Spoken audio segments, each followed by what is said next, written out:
మరో ప్రజా ప్రస్థానం యాత్రలో భాగంగా అనంతపురం జిల్లా జెల్లిపల్లిలో ప్రస్తుతం షర్మిల మాట్లాడుతున్నారు. ఆ లైవ్ చూద్దాం. మనిషి ఒక్కడు కానీ మనసులో చిత్తశుద్ధి కనుకనే 5 ఏళ్లు ముఖ్యమంత్రిగా ఉన్నాడు. ముఖ్యమంత్రి అంటే ఇలా ఉండాలి అని అన్ని విషయాల్లో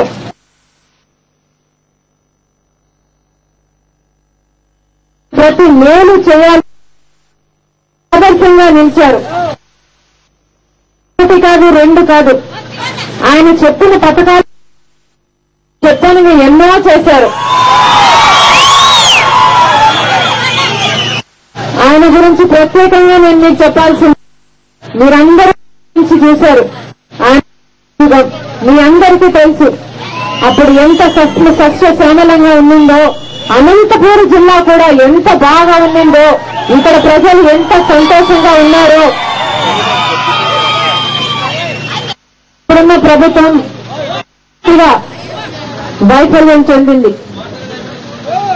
పూర్తిగా రైతుల్ని నిర్లక్ష్యం చేస్తుంది.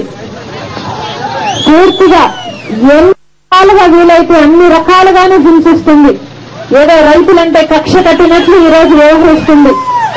రాజశేఖర్ రెడ్డి గారు హండ్రీనిగా ప్రాజెక్టు చేసి కేవలం అనంతపురం జిల్లాకు 4 లక్షల ఎకరాలకు నీళ్లు ఇవ్వాలనుకున్నారు. ఆ ప్రాజెక్టు పూర్తయిపోతే 400 గ్రామాలకు నీళ్లు వస్తాయి. 95% పనులు హండ్రీనిగా ప్రాజెక్టు పనులు రాజశేఖర రెడ్డి గారు పూర్తి చేశారు. 4,000 కోట్లు ఖర్చు పెట్టి 5% పనులు మటుకే. ఆ 5% పనులు చేయడానికి ఇప్పుడున్న ప్రభుత్వానికి 3 ఏళ్లు సరిపోవట్లేదు. 2 ఏళ్లు కూడా వాళ్ళకు సరిపోవు. కేవలం 45 కోట్లు ఖర్చు పెడితే ఆ ప్రాజెక్టు పని అయిపోతుంది. ఆ ప్రాజెక్ట్ అయిపోతే ఈ ప్రాంతంలో ప్రతి ఎకరాకు నీళ్లు వస్తుంది. కానీ వాళ్ళు చేయటం లేదు. రాజశేఖర రెడ్డి గారు ఉన్నప్పుడు PUBAకి రిజర్వాయర్ కు నీళ్లు వేయడం జరిగింది. ఆయన ఇస్తూ ఏం చెప్పారంటే ప్రతి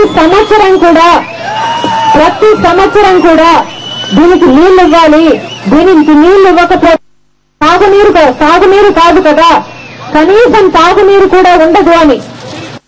నీళ్లు ఇవ్వకపోతే భూగర్భ జలాలు ఎండిపోతాయని ఆయన ఎంతో ఆలోచన నీళ్లు ఇచ్చే ఏర్పాటు. కానీ ఇప్పుడున్న ప్రభుత్వం గత 2 సంవత్సరాలుగా నీళ్లు ఇవ్వలేదు.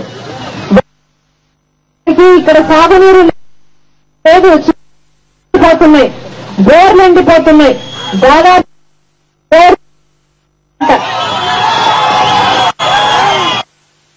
రైతుకు ఏ